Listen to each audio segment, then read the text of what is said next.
back from New York. Oui, retourne de New York où j'ai passé 3 jours, mais 3 jours en Amérique, c'est l'équivalent d'un an ici. Il se passe tellement de choses, c'est tellement passionnant. Première chose, il faut savoir, je vais vous lire mes notes, hein, c'est ce qu'il y a de mieux, que les douaniers ne sont pas désagréables, c'est pas vrai, on est pas mal accueillis. Attention, ne pas non plus répandre l'idée d'une Amérique fermée, atroce.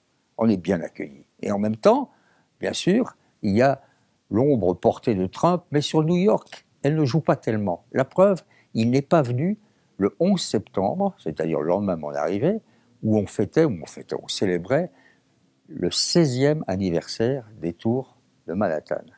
Et comme à chaque fois, il y avait cette ronde funèbre et belle et magnifique même des parents, des relations, des amis, des victimes, des 2753 victimes qui venaient lire leur nom avec à chaque fois, bien sûr, un petit mot pour un oncle, une tante, un cousin.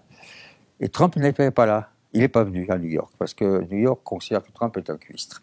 Donc il a fait ça quand même, il a rendu un hommage aux victimes depuis Washington. Il faut savoir d'ailleurs à ce propos, parce que je me suis aussi renseigné, que sur ces 2753 victimes, pour l'instant, seulement 1641 ont été identifiées. Ça veut dire qu'il existe encore en ce moment des équipes de toubibs, de médecins, de chercheurs qui essaient de trouver un membre, un morceau d'une victime pour pouvoir satisfaire aux besoins profonds américains de la remembrance, du souvenir, de l'hommage. Bien.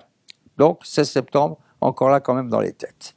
Qu'est-ce que j'ai vu d'autre? Que, évidemment, tout le monde porte des baskets, tout le monde, et tout le monde a pratiquement maintenant inscrit, collé dans la main gauche, un portable. Tout le monde. Alors, c'est pareil ici, à Paris, c'est pas vrai. À New York, c'est complètement ça. Troisième chose, il est évident que cette ville n'est pas l'Amérique. C'est autre chose, c'est une ville-monde. Vous y voyez tout le monde. Les Chinois, les Blacks, les Latinos. Alors, à ce propos, Latinos. Désormais, le politiquement correct est tellement fort, l'envie, le besoin de se débarrasser de toute discrimination, de tout préjugé est tel qu'aujourd'hui, on se demande s'il faut vraiment les appeler des Latinos. C'est un côté un petit peu péjoratif. Alors, on cherche un nom, de même qu'on avait trouvé afro-américain, pour dire les Noirs. On n'a plus le droit de dire un Noir. C'est à ce point que un des matins où je me réveille, je lis le New York Post, qui est un excellent journal, et je vois à la une que les mains de Christophe Colomb ont été peintes en rouge. Il y a une statue à Central Park qui date de la fin du 19e siècle, en hommage à Christophe Colomb, découvreur de l'Amérique. Eh bien, maintenant, on peint ses mains en rouge. Pourquoi?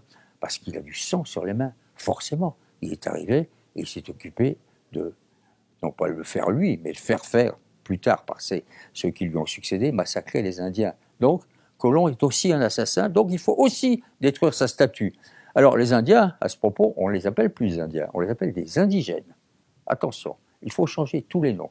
Le political correctness s'est répandu sur tous les campus américains, au point qu'il existe désormais ce qu'on peut appeler une extrême gauche, de même qu'il y a une extrême droite américaine, et qu'au fond, elles sont réunies dans la même intolérance, laquelle est compensée par l'intelligence des éditorialistes américains, des papiers qui le Post ou le New York Times essaient de rééquilibrer les choses, sauf que ça ne sert à rien parce que personne ne lit le Post ou le New York Times dans l'Amérique profonde, et l'Amérique profonde croit encore à Trump.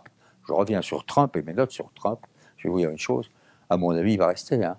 Les gens, à la limite, presque s'habituent à lui, disent que personne ne pourra jamais l'empêcher à 3 heures du matin de tweeter, mais que pour le reste, on arrivera à équilibrer les choses. Il va même faire une politique bipartisane et travailler un petit peu avec les démocrates. Donc, les douaniers vous accueillent très bien. Premier scoop de mes notes new-yorkaises.